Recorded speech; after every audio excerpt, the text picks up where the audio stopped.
Welcome to the November 2017 issue of the BJS. My name is Natalie Blenko. I'm a clinical lecturer in surgery working in Bristol. I'm honoured to be guest editor of this month's podcast and have big shoes to fill.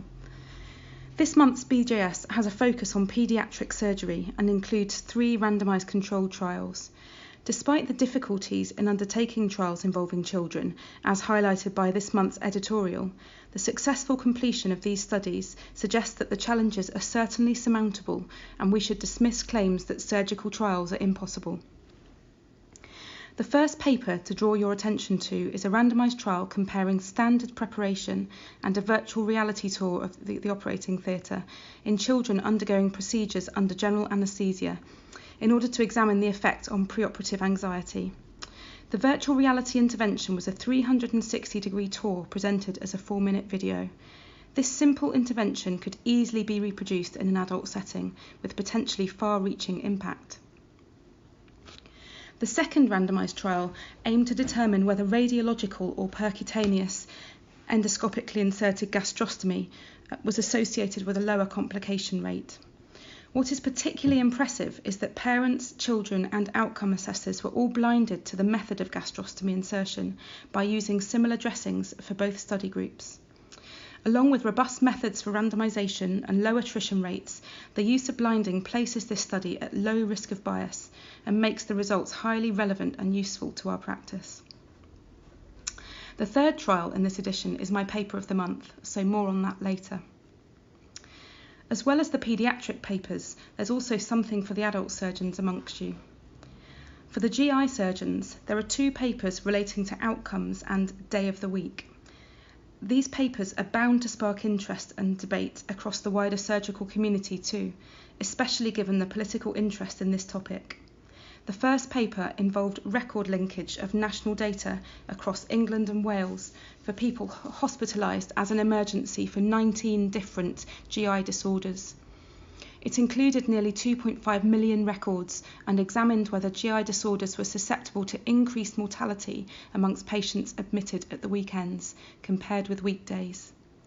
The second paper also used national data to examine the relationship between the weekday on which cancer surgery was performed and mortality.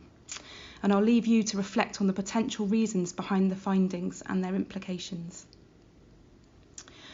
Other gastrointestinal papers this month include outcomes following ileocecal resection for Crohn's disease and a comparison of treatment effects following operative and non-operative strategies for patients with hepatocellular carcinoma.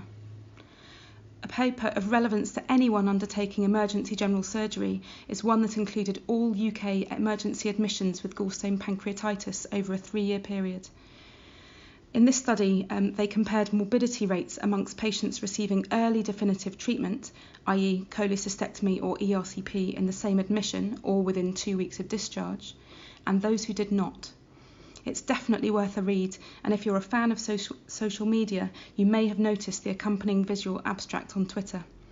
This method of displaying information is becoming increasingly popular, and the appointment of Richard Brady as social media lead for the BGS will undoubtedly help to transform the way that surgical research is communicated and publicised. There are also 2 vascular studies this month about sex differences in mortality after abdominal aortic aneurysm repair and the relationship between varicose vein diameter and clinical severity and quality of life scores. For the breast surgeons, there are studies examining the relationship between reoperation for bleeding and recurrence, and another investigating the efficacy of a novel technique for sentinel node biopsy involving the use of superparamagnetic iron oxide nanoparticles. My paper of the month is a randomised feasibility study of replacing or discarding the nail plate after nail bed repair in children. It is a great example of how feasibility studies can be used to establish if a main trial is possible.